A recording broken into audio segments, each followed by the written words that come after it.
Okay.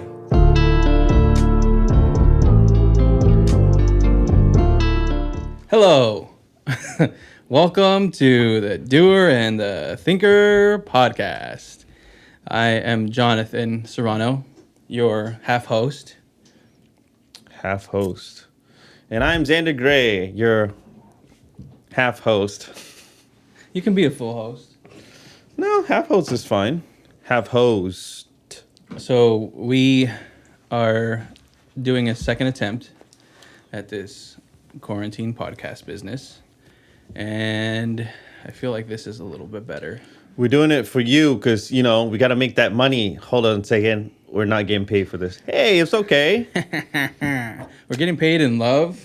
Love. And on your side. Fulfillment. Oh my God.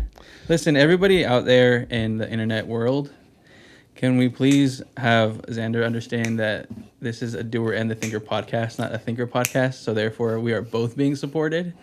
And I should be the dancer and the thinker, you know what I'm saying? What the fuck is this? What did I put on here?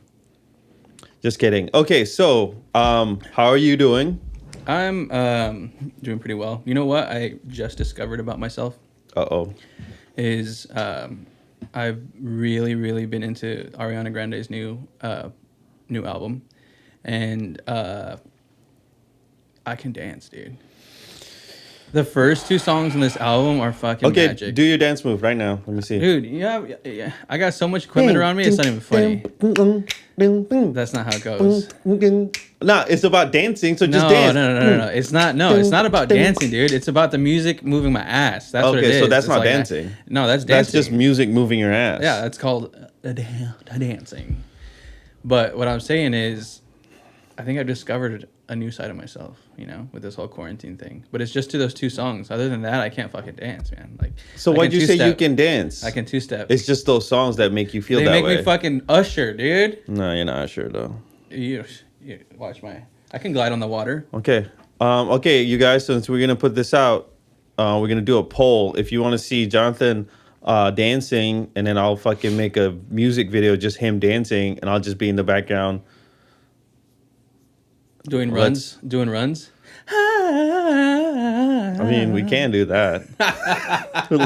It's ridiculous.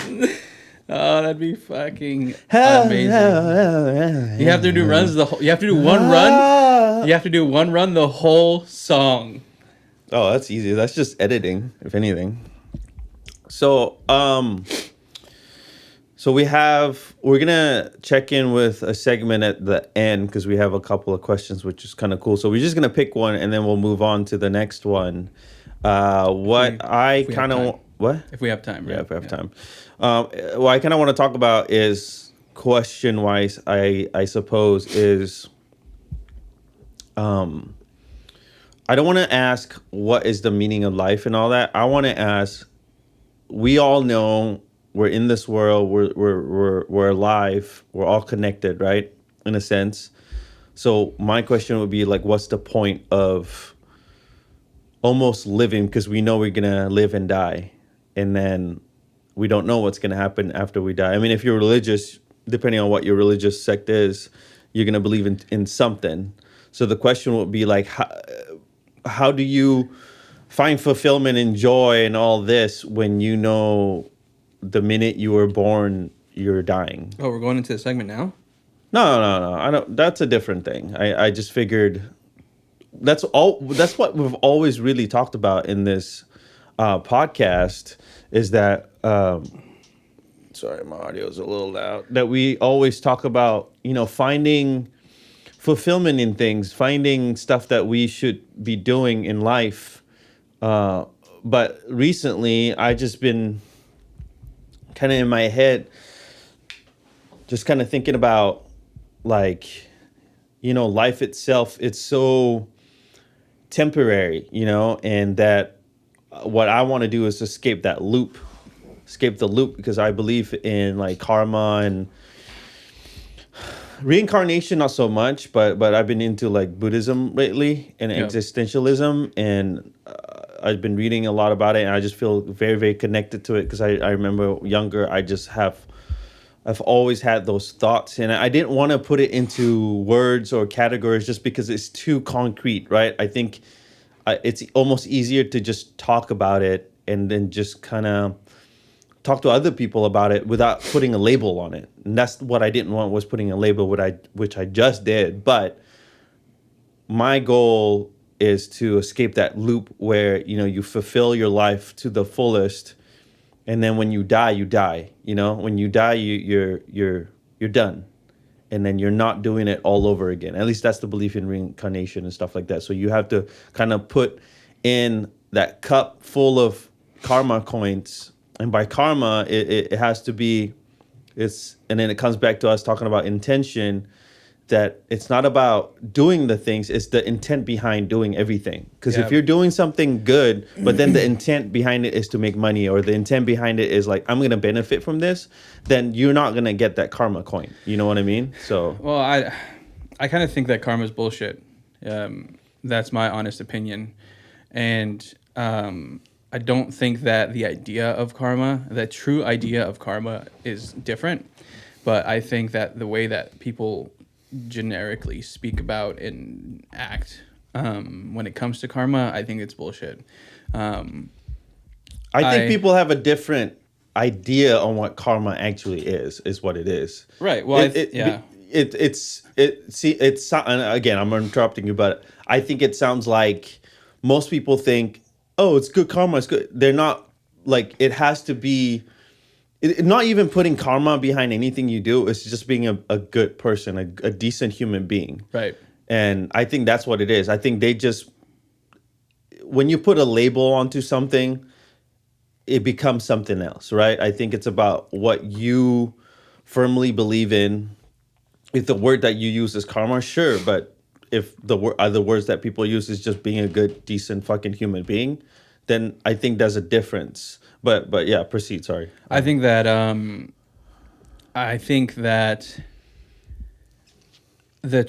true karma comes from being enlightened, and what I mean by that is, with a certain amount of enlightenment in your life, comes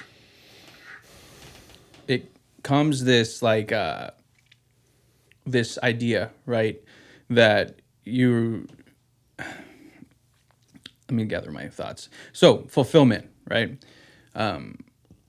What is fulfillment? Well, fulfillment, you can only seek it, you could only attain some fulfillment by understanding what fulfillment is to you in your life. Understanding and being able to reach a point in life where you can be honest with yourself, look at yourself, and really seek what fulfillment is, right? But aside from that, if you're not in the right place, then it's not going to mean anything. And what I mean by that is, if by fulfillment you are yourself trying to meditate, let's say, and trying to find something, and you find that fulfillment means that you want to be financially stable, let's say, right? More financially stable, right? So you want to start saving money or working more to make more money. That could be a goal that you have, but is it going to bring you fulfillment? I don't think so. I feel like, and this is something that I have been thinking about a lot lately, is I feel like fulfillment comes from service. And I feel like that's why a lot of people don't get any fulfillment in their life, because they're trying to service themselves, right? And I don't mean that you need to be, going out and doing things for people. I mean, it comes in the service of whether it's your community, your family, your friends, whatever it is, it comes in service. And what I mean by that, it doesn't mean that you're going out to the soup kitchens, which maybe that is something that helps you out. It doesn't mean that specifically. It means that you are servicing your community. And what I mean by that is you are being a leader for yourself and for other people. And your goal is to raise up whatever community you're in, whether it's a church group, a group of friends, your family, even just your husband and wife duo. And a lot of times I feel like people kind of miss out on this. And when they think about fulfillment, it's about what can make me happy, right? And a lot of times when you focus on what can make me happy, you miss out on a lot. And that's why I think karma is bullshit. So if you're doing things to specifically gain a better lot in life, even if it's something that you're doing that's very nice for somebody, but it's just to kind of make you feel better, and that's the true intention behind what you're doing, is to make yourself feel better, you're not going to get Well, anything that's from not it ever. karma, though. I think you're confused. But I think that's the way most people will Well, act yeah, on most it. people that don't really know, that's why I kind of went back on it. Most people who don't really know what karma actually is that they confuse it with doing something for somebody, but in the end, it's essentially for them. That's not what Right. karma is. Karma is essentially what you just said is service. Is service. Is Right. literal service. That's what karma actually is.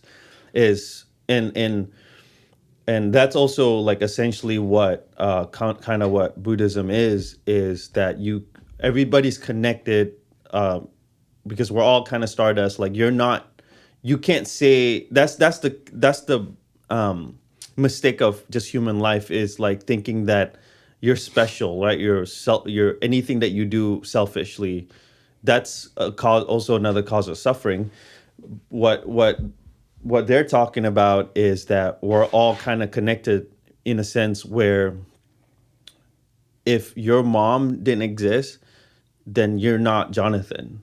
If your mom's mom didn't exist, you're still not Jonathan, because everybody's kind of, well, in your life, you're kind of connected that way, where every little thing that has happened in your past or whatever is all connected to you. So with that being said, with the karma thing, is just the only way for it to work is if you genuinely good intentions help other people, because karma is not supposed to be selfish. It's Right. is that the intent has to be fucking genuine, really genuine, where it's like you're helping knowing that you're not gonna get anything from it, and you're doing it because you genuinely want to help that other person without selfishness at all. Like Right. if there's any inkling of like, well, if I help that person, I know I'm gonna like get a record deal, or I'm gonna that's zero for you. So Right. so I think most people, yes, believe in that way, but what you just said is actually what karma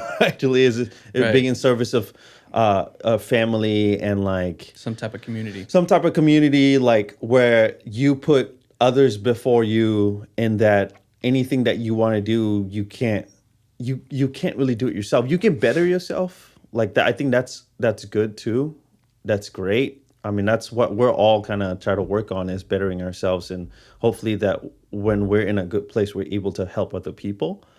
But yeah, I think fulfillment, when we go back to it, it depends on what that is for certain individuals. And yeah, I think when you're doing stuff so selfishly, which is kind of weird, because when you think of like, oh, what makes me happy, it can't be just yourself, you know? Yeah.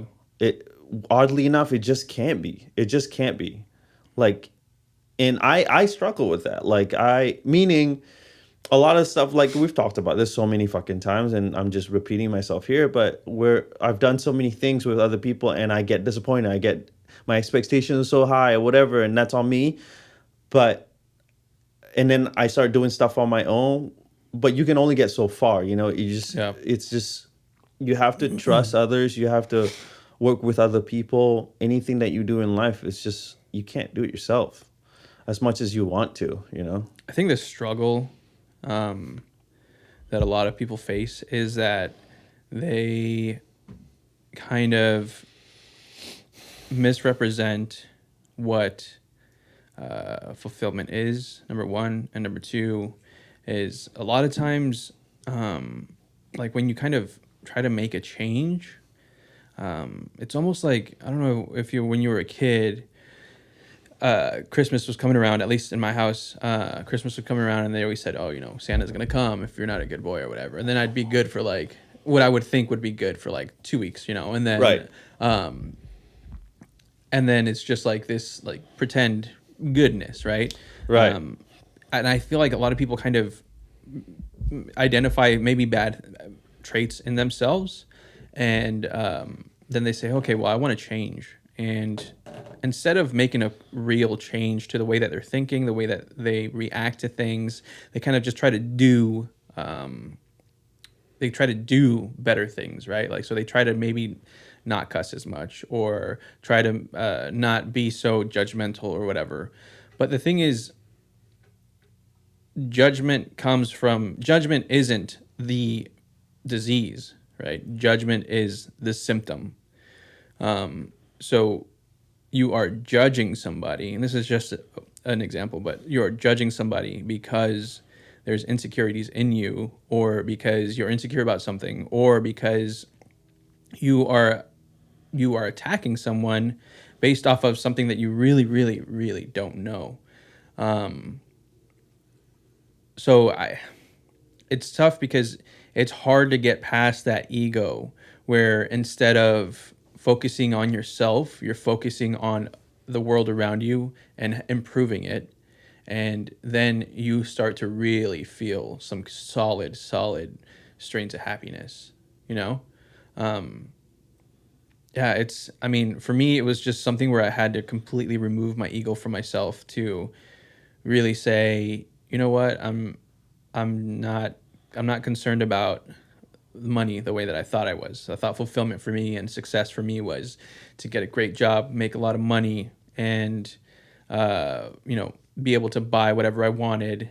And then I got somewhat to that point, and I was still not that happy with myself, you know.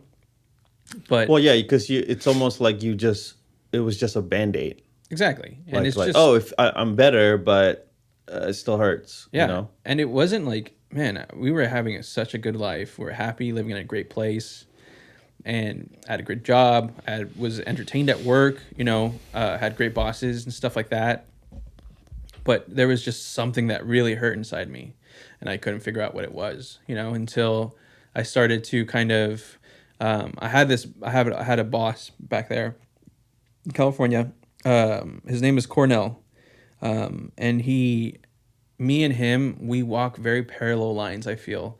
And we had these amazing, amazing, amazing conversations where he's Christian, and he's like a pretty, what I like to call Christian gone right.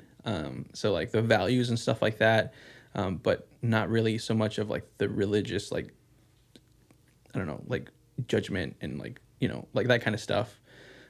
But we had these great conversations, and as like we grew together, we've known each other for a long time, we kind of realized that we were walking the same path. I'm not very religious.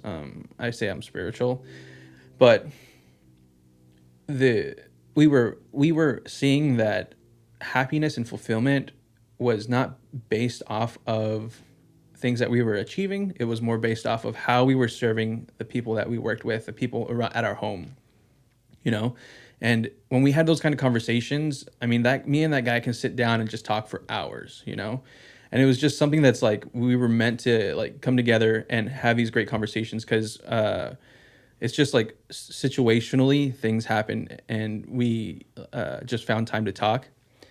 But it's just, I don't know, it's just so weird that until I started to really make it a point to kind of separate myself and separate my gains from trying to make myself happy, is when I started to really make, like, even just like kind of scratch the surface on what fulfillment is for me, Yeah, for sure.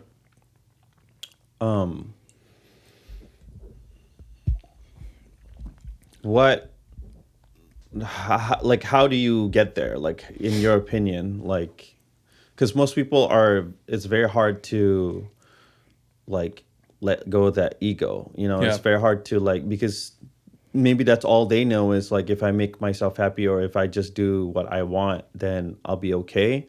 I mean, you can still have all that family values and community and all that, but it's almost like you have to go by a playbook, because by yourself alone, unless you're very in tune to those type of things, where you're into, like, that's why most of the time, like, I feel like self-help books don't work, because it's like, it's self-help Yeah. in already in itself. Yeah.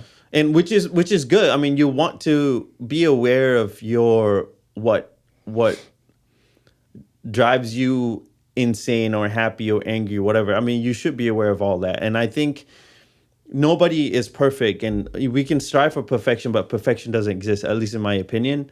And like, I think it's okay to have those bad thoughts or those like judgment thoughts, because sometimes it happens. I think if we're aware of it and we practice, meditation and practice like, why am I judging this person in this way, or why am I talking shit about that person, or why am I doing this, why am I doing that? I think if you slowly are aware of what your actions are, then I think maybe, just maybe, you're able to kind of step away from that and then focus more on like the good things and the happy things and whatever, meaning like hey, I'm not like, what I thought makes me happy, like, let's say buying something, maybe I buy that something for somebody else, and because I overheard that this person need this, I think this could help them a lot. And without thinking about social media, without thinking about, I need to post that I helped in a shelter or whatever, because I need to fill up my cup. I need to get my attention. I need to fill up my karma cup or whatever. At least in their explanation, I think it's about doing things that are right in your mind, and that if nobody knows, then who cares? It's just, you get to help somebody. And yeah, I think that the first and the hardest step to starting to make that transition is to really, really, really be honest with yourself about intentions and what your intentions were in the past, and to be able to face yourself, point out the flaws that you've been, really guarding, and accept those, and kind of just start to move on. For me, one of the flaws that I had been guarding was judgment, and I would judge people kind of just quick based off of things that they do or say or whatever. And to the point, I still do that, but I don't do it where it's changing me and myself anymore. Like, I've seen people that struggle, and somebody will post something, or they'll see somebody do something, and it almost like changes their whole entire life. Like they just get so judgmental and worried about it that it changes their whole demeanor in their mood. They get obsessive kind of over something that they saw, or yeah, and it's like you can't control it. It has nothing to do with you, and who the fuck cares? Like, I've never read the book, but I've seen it a couple times, and I wanted to get it for my wife, because I feel like she kind of does get a little bit caught up on stuff like that, but I think it's called like The Art of Mastering Not Giving a Fuck, or something like that. I thought you were gonna say The Art of Masturbating. I'm like, I don't know if I want to talk about this. You didn't know we were in that kind of podcast today, huh? So if you pleasure yourself, everything will be okay. Yeah. But yeah, so it's The Art of Mastering Not Giving a Fuck, or something like that. And that's honestly helped me so much. Like, when things happen, or people say things, do things, and it kind of just like doesn't affect me anymore. Yeah. Obviously there are some things, like especially my wife really knows how to press those buttons where it's like, okay, now I give a fuck, right? But for the most part, I don't give a fuck about things. And it doesn't mean that I don't care, I don't invest my time and my love into things. It's that things don't affect me. If that's not my business, I'm not worried about it.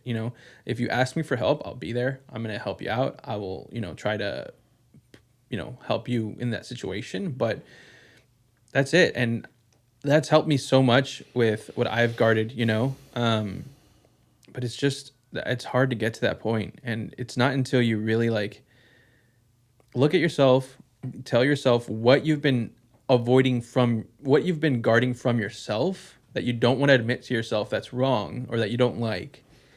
And then being okay with that, and kind of just starting to move on. Yeah, I mean, like, why do we give a fuck about certain things in our lives?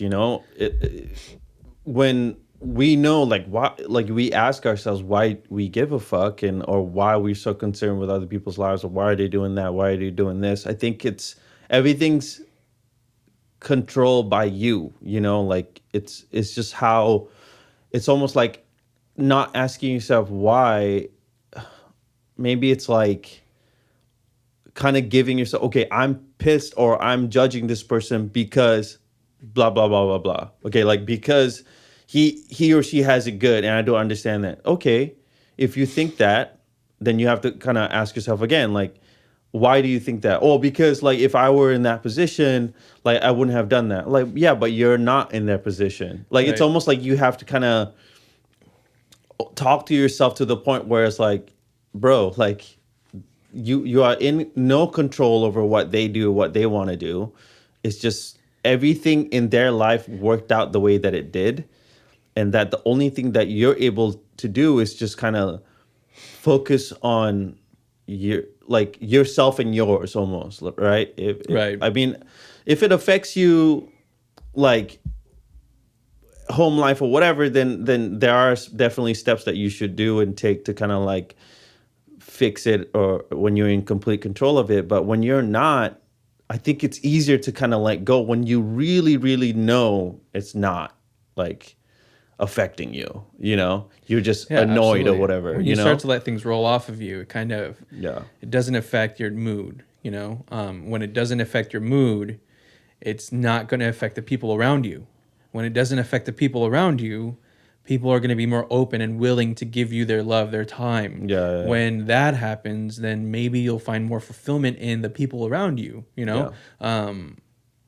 And I mean, honestly, my wife and I struggled with this for a little while, and it was in California when we would like, we would kind of like, you know, hold, I would want to do like family dinners or whatever, and I would put in a lot of investment, you know, like cooking, cleaning. She would clean all the time. So let's just put that out there. Because I think she cleans, you don't. I clean a lot more now, but before she didn't. I didn't clean at all. You know, if I'm cooking, I don't touch anything. You But still don't do that, but I do, bitch. never Yes, I I do. haven't I do. seen you. As a matter of fact, I quite do. Okay, that's a lie when your voice goes up that high. Give it everything you got. Everything you got. Give it everything you Let's got. go, Galaxy. Let's go. Let's go, Galaxy. Let's go. I love that, dude. Oh my god! If you know that movie reference, DM us, and you might get a gold star. Yeah. You might get a give you gold a star and shout out. some shout out and some love, and we'll talk about you for like 2 minutes. How about I'm gonna that? get my timer's about to run out, so Okay. I'm gonna.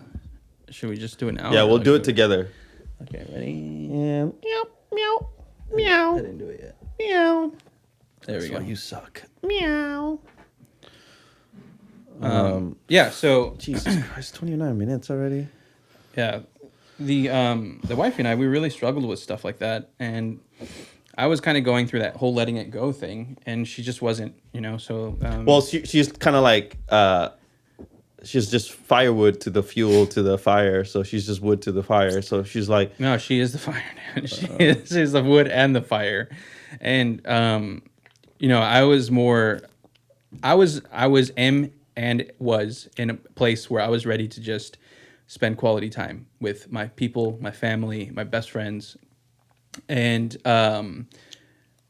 she just wasn't at that point in her life yet, right? So for her, it's still, what am I getting out of this?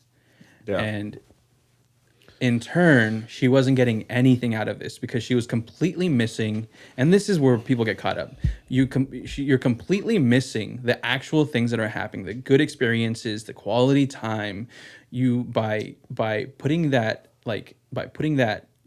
that attitude out that, well, you're not giving me anything back for this meal that my husband just made you, and you may or may not have said thank you or trying to help or whatever, right?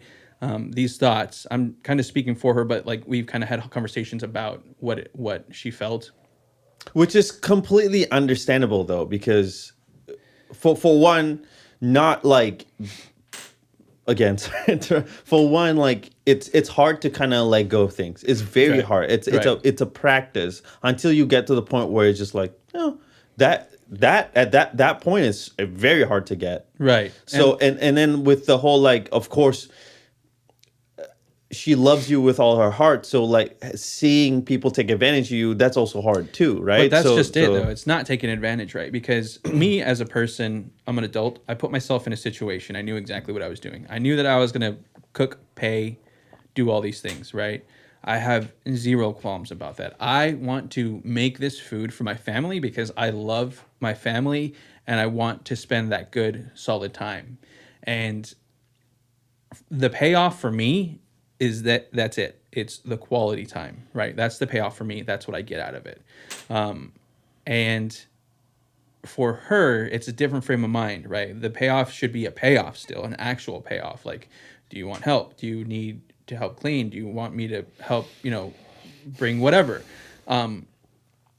So when focusing on those kind of things, you completely miss out on a whole encounter with quality time that you could have been enjoying, and that is taking you farther away from fulfillment. So that's kind of where I bring it back around. In service of people, you're able to sit there, produce something, and spend quality time, enjoy your time with those people that you love, and your relationships grow, versus being caught up in these thoughts where you're drowning yourself in, I hate to say this because I'm just not that kind of flavorful person, but negativity, right? Like you're kind of drowning yourself in negativity, these thoughts that you're really the like awful N word. taking you taking you away from this encounter when you could have had a positive encounter, but now it turns into a negative encounter. And on top of that, it builds tension between relationships, right?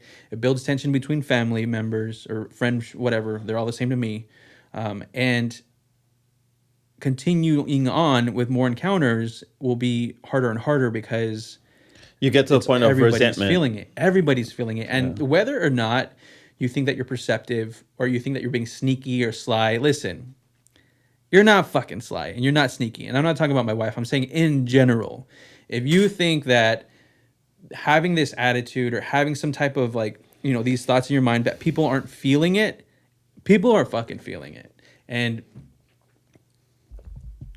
I think it comes down to control. Like you can't control an expectation. You can't expect somebody, like if you offer to make them food, it's almost like you can't expect them to do anything. Like you can't expect them to oh, let me help you with the dishes, or maybe I can bring this. It's sometimes they don't even think about that. Sometimes they don't even, they're like, oh, cool, the dinner, awesome. Right. Maybe they're just there to spend time with you. They couldn't care less. Or maybe they're just that. Maybe they don't want to clean. Maybe they're just like, thanks for the food, bye. Like, we're not in control, and we're not supposed to have those type of expectations, because that is the cause. Another cause of suffering is because we're just expecting that, and we want to control it. Hey, if I do this, I expect you to do that. If I do this, make damn sure that you're gonna give me that. It's just this. Then you'll just end up hurting yourself and everybody around you. You set yourself up for anger. You set yourself up for that kind of being hurt and being not valued, feeling not valued. Mm-hmm. Man, I really hope it's okay, but I think she'll be okay with it. My sister-in-law. She we are night and day on our relationship. And which one? You have a few. I guess it doesn't matter. I just have one sister-in-law. Oh yeah, that's a good point. I was like, wait, I do? I was thinking a cousin-in-law. No. So at the beginning of our relationship, obviously we were both super young, right? She was very Serene, I'm sorry, but I fucking love you, right? We've had this conversation before. When somebody says that, it's not going to be a good thing. So she was very, she was very I'm not in a good mood, so I'm going to make everybody not be in a good mood, right? Oh, that's just cold, Serene. Why did you do that? That's not cool. And it wasn't always in a very out and open way, but it's just how it was, and that was the tone, right? So we had butted heads a lot because I call shit like that out, and obviously she didn't like that. She didn't identify it. And recently, she came to our house to paint that mural, and we had this 3 or 4 or 5 days or whatever that she was here, and it was we had gotten better since then, right? Because we were both young. But it wasn't until then that we were just like, fuck, like we really spoke out, and she kind of just said, listen, I was a certain way. I identified that and I fucking hate that about myself. And listen, the honest truth is that it's hard for me to fight that every single day. And I can see that struggle in her. But I can also see the fact that she's so much more happy being this way that she is now than she was when she was like that kind of Like if I'm in a bad mood, guess what? Yeah. You're gonna be in a bad that mood. toxic cloud, Yeah. right? Like her and my wife have such a better relationship now. They have much better conversations, and it's not just Serene. Dunya is also working on herself as well, but Serene has really like put it in hard that she's making this transition, and it is something that's like night and day. And now our relationship, like I call her up to just talk about stuff. I call her up to have ideas about things, and it's a completely different relationship, and we could have gone on being just civil. Like we could have just gone on being just civil, being okay, oh, how are you? How are you? That could probably last us our whole lives, right? But the fact of the matter is that I get so much more fulfillment out of the love that I have for her now. And I know for a fact that she gets so much more fulfillment out of the love that she has for me now and the relationship that we have, because now we have a much better relationship that we can both kind of lean on, And that though is so fucking hard. And I give her so much like respect for being able to get there. And now that I think about it, I should really have a conversation and kind of see how her process was, because for her, especially like family wise, it probably was super hard to really look in that mirror and really accept it. And I think that is the number one hardest thing to actually do, is to stop lying to yourself. Man in the mirror. Exactly. Do we still support Michael Jackson or what? I honestly never liked him, but I only like Thriller. Oh, I like his songs, but damn. Yeah, I mean, like you have to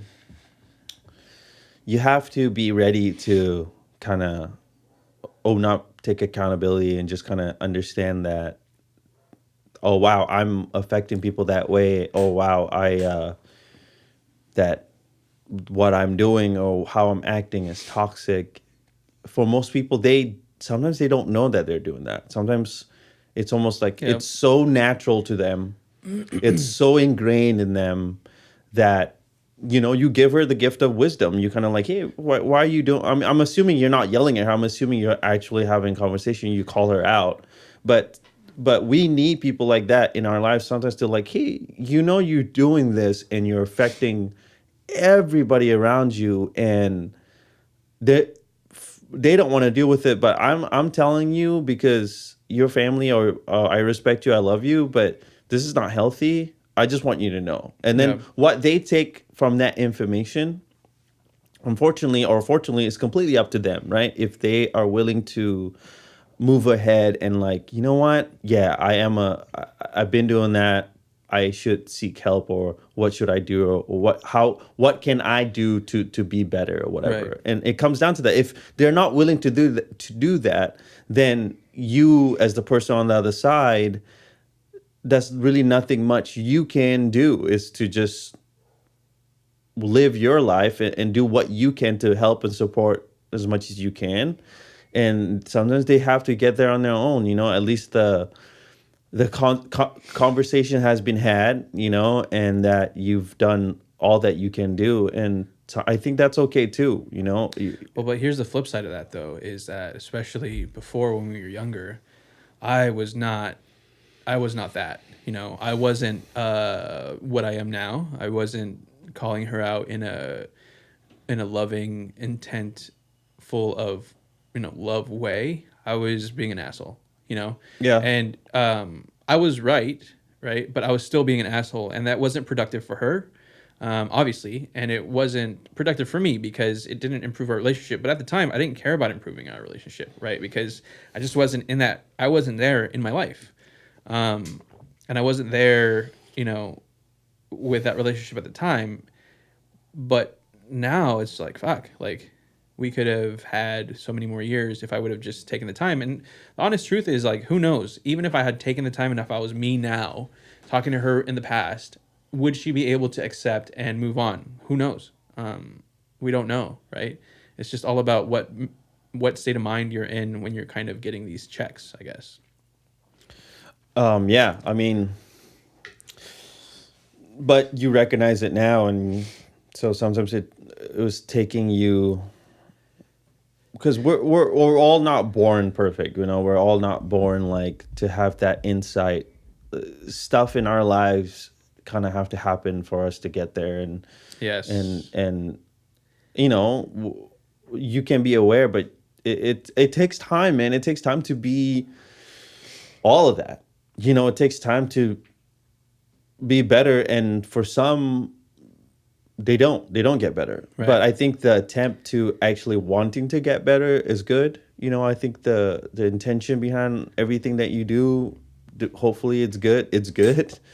So I think sometimes you have to give yourself that type of pat in the back, is like, hey, at least I'm trying. You know, I'm trying to get better. I know I'm not perfect, but I'm working on it every day. And then really, that's all we can all really do for ourselves, in the hopes that as we get better for ourselves, hopefully we inspire and talk to other people and help them in their own journey, you know. So since we're talking about Serene, she has a question for us. I'm going to go straight to it. Did you pull it up? Yeah, I have it. Okay. And she has a question and said, straight up, no lies. So the segment is, do you want us to lie or tell you the truth? And obviously she wants us to tell her the truth. So she asked, as two people who care deeply for music, what moment did you realize music was not just leisure, but critical? How do you account for the disparity between how critically important it is for so many, and yet it's seemingly unimportant in terms of government aid and public funding and recognition among other professions? You can go first if you like. I have a couple of feelings about this. So my honest, so I'm being honest. My whole life, music has been pretty much my whole life. At 5th grade is when I realized I'm good at this, and this is something that I really want in my life for the rest of my life. And it has been a part of my life very, very, very deeply since then. But recently, I thought I separated myself from music. I was a musician, and I separated myself from it. I thought I was good because the path that I took, the career that I took, it's helped me get places, right? It's helped me get a lot of things, a lot of experiences. And dude, it wasn't until, I had been feeling this feeling for a while, but we went to go see Game of Thrones live at the Hollywood Bowl. And for me, that's like probably some of the best score music that I love. The score music from Game of Thrones, and seeing it played live at the end, like we were clapping and stuff like that, and I got so fucking emotional. Like, not emotional like, oh my god, this is so good, like, you know, I'm so emotional like I am a fucking failure in life, you know. And this is like after, you know, this is recently, like a couple of years ago. And for me, it hit me right then and there. And then I had another experience with my wife. We were in the car, and I was listening to this song that I love by Hans Zimmer, and it was being played by a cello player. And I was like, man, I would love to be able to play this song on cello, you know. And my wife was just like, I was getting so upset, you know. And my wife was like, well, why don't you just get some lessons? And then all I could say was, maybe I will. And then I started crying. It sounds so stupid, but I fucking started crying, dude. And I don't cry. I've probably cried twice since my mom passed away. And I just like couldn't understand what was going on. And it freaked her the fuck out. Like, she's just like, what's the matter? And I'm just like, well, and I just like poured it out. I was just like, well, I just missed this. I haven't been able to do this, and I just don't know what I'm doing with my life. And she's just like, at that point, she's just like, I'll buy you a cello. I'll pay for you to have lessons every day. I don't give a fuck. Like, we'll do whatever you want, right? It freaked her out because I don't show emotion like that. But it wasn't until that, like, pretty recently when I realized, like, I have been missing it so fucking much. And it's such a part that it is a big hole in my life, you know? Right now, I really don't know how to start to fill that hole. But I mean, I think the podcast is definitely helping. It's kind of helping me be more creative, you know? But yeah, I'm still trying to work on how to fill that gap. Yeah, for my answer, and then we can dive into each other, is that I've always been playing music since I was a kid. Never really took lessons. I did here and there, but I was just a kid. It was hard for me to focus. Maybe like the way I learn is different. You know, I'm a more of a visual learner, or just like, I don't know what it is. When I was a kid, when I was trying to learn guitar or whatever, it just didn't work. But I just kind of kept going at it. I kept playing piano. I kept playing guitar. And I gave up one time. I'm trying to remember how old I was, but I kind of like stopped playing music for like a year.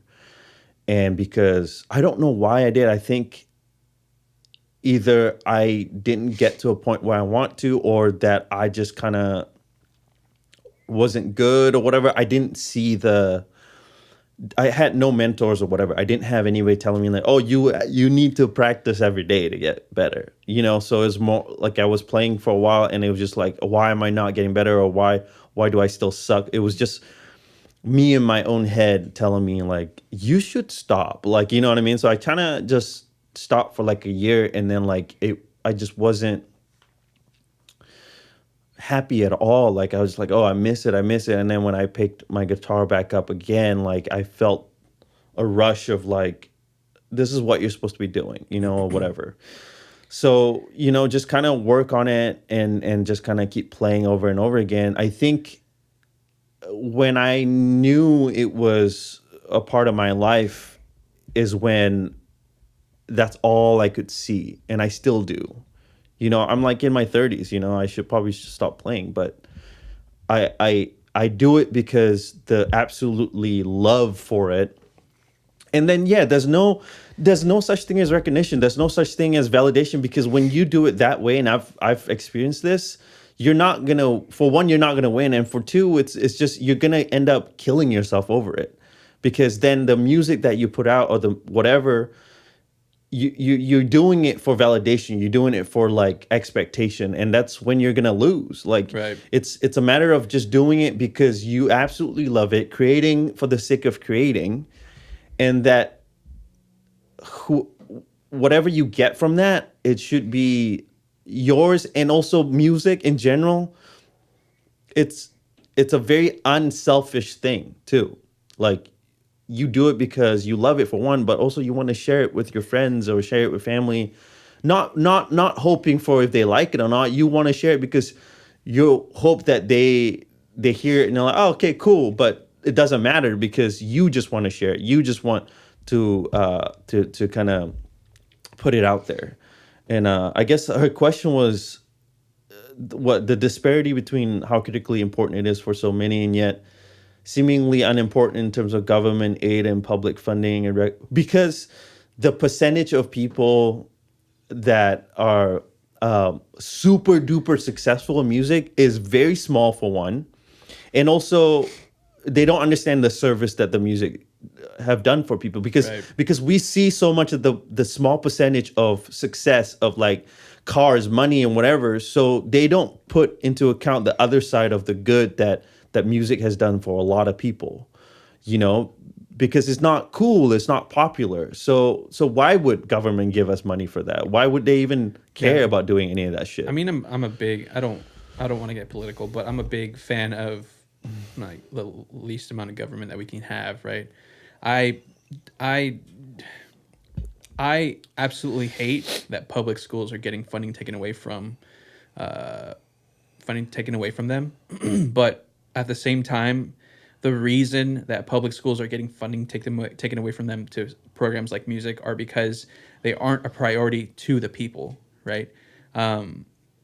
If it was a big enough deal, people would be showing into those PTA meetings and making sure that they're getting stuff done, right? Like, I understand there's certain things, but if you make a big enough deal, things will get done, and it's not a priority to people. With my parents, they never saw the fucking metamorphosis that happened to me doing music, right? I think part of my mom was probably thankful because she understood that the road that I could have gone down with me and Eddie, like the road that we could have gone down not doing music and being on the streets, like it could have been way different, right? And the fact that was solely credit due to music and me being in music and being able to have somewhere to have that outlet and to grow and to gain mentors there. It's just, definitely breaks my heart, but I think the thing is like, as a general public, it's not a priority. And yeah, but why though? Like, it's just school in general is not. Because you know why? Because and this is the thing that fucking sucks about everything is you can't prove it. You can't prove that music is getting you A's. You can't fucking put any monetary value on how it's improving there's nothing. There's some research that says, music makes you smarter and lets you do things, whatever. Who gives a fuck? But there's no knob that you can see start to raise. There's no meter that you can start to see raising when you give music to something. It's just something that's a waste, right? And it's fucking stupid because it's not. And it is so much a big deal for a lot of people. But the thing is like, there's nothing that we can tactilely feel in society that we can kind of see, oh, that's due to fucking music. Yeah, we can. I mean, we're not trying to go political, but you can say that for school in general too. Like, there's no knob saying that what they're teaching fucking right now is doing anything for kids. I mean, but there is, because there's a way to rate schools, right? Like, you have your SATs, you have your whatever they call them now. We used to call them star testing, but like, you have ways to rate and to gauge how many of your students are moving on to high school, how many of your students are moving on to college, getting accepted. These are things that are like tangibly measurable, right? Where you can measure how they're affecting. But with music, you can't. Like, it's not tangible. Listen, the difference between you and I is that you like to share your music. For me, I just like to fucking perform it. There's no better feeling for me than to be sitting there harmonizing with somebody or playing an instrument and doing a duet or something, or even just, this is all I have right now is I fucking sit in my living room with my system that I invested in, and I just sit there and just sing choral music because I love the harmonies and it makes me feel so good. But there's no way to measure that. That's not tangible. I can't show my wife how important that is because she can't understand how I feel about it. I can't even share with you how important that is because for me to just sit in my living room and sing harmonies, there's just no way. Well, because that's because of people like you that are afraid to measure it. I think that's why. It's because we when we do that and it makes us feel good, we feel ashamed because we're sitting there and like. No, I don't feel any shame at all. I'm not saying you're ashamed. I'm just saying for the reason why it's not being measured because we are not allowing ourselves to like, hey, this is important to me because. From day one till now, it's always been school is about math, science, whatever. Yeah. The extra shit is just extra shit. That's what they call it, extracurricular. You know what I mean? It's not. But I don't agree with that though, because when you do football, right? Like you have these kids that are trained from birth to be football stars. There is something tangible there. There is a reward at the top of that ladder. The ladder is maybe high level college where you can get your college paid for or professional. We don't even want to get into that because that's a whole different thing that we can talk about. But that's what I'm saying is like the musicianship. There's nothing there. Like you can be a professional musician. That was my dream, is to be a professional musician, play for soundtracks, right? You still may or may not make it. And I don't mean may or may not make it too professional. If you're a professional, you still may not be able to pay your bills. You might have to be But how many people are not able to do that? a lot. Same thing for football too. How many percentage of people actually fucking made it in college and then made it to the NFL? Very small. Right, but a lot more people have gotten more support as far yeah. as far as like scholarships. Even though music can get you a scholarship, but it's not going to get you as much money. It's not gonna be such a big point because athleticism, I think, is a lot easier to attain in really, really, really solid musicianship, right?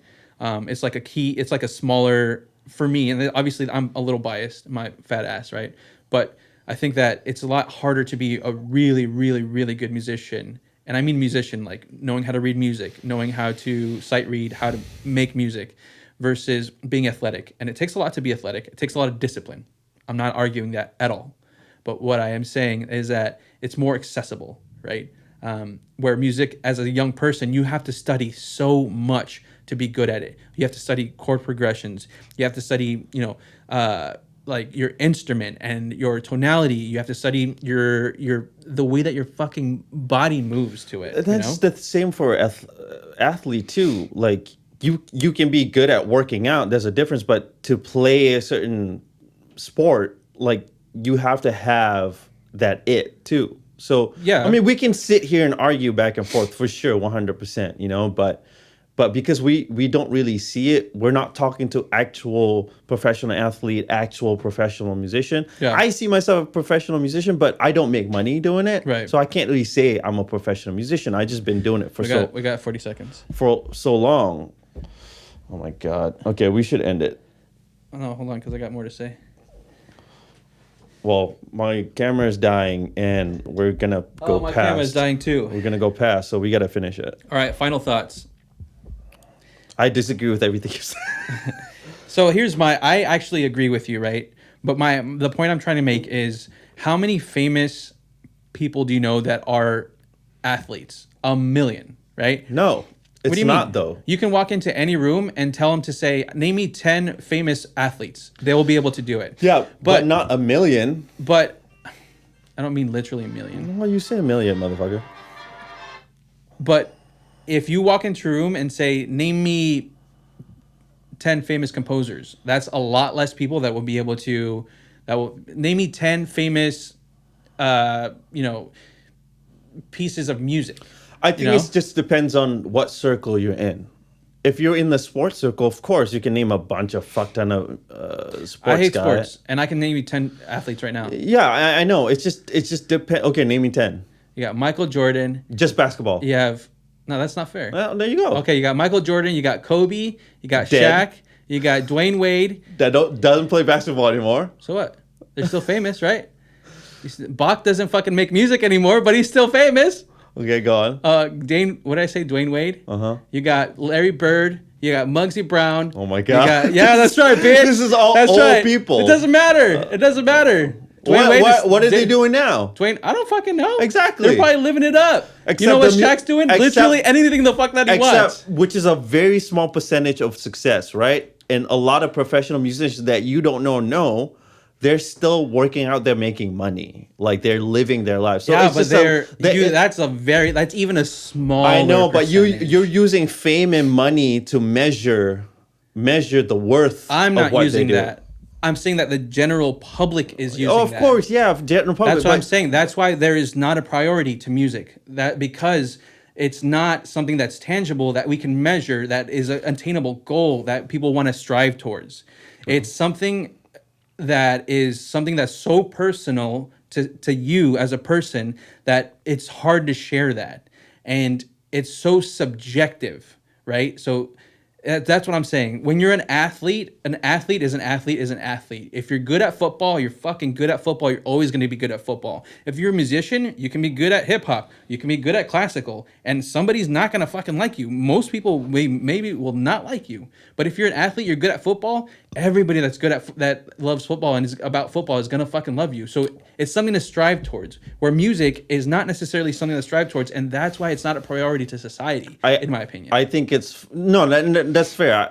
I know you're speaking of general public, and that I feel a little bit of your opinions in there, And likewise for me, I just think it's hilarious because the percentage of, if you're good at football, they don't make any sort of money after college, or after they either become something else.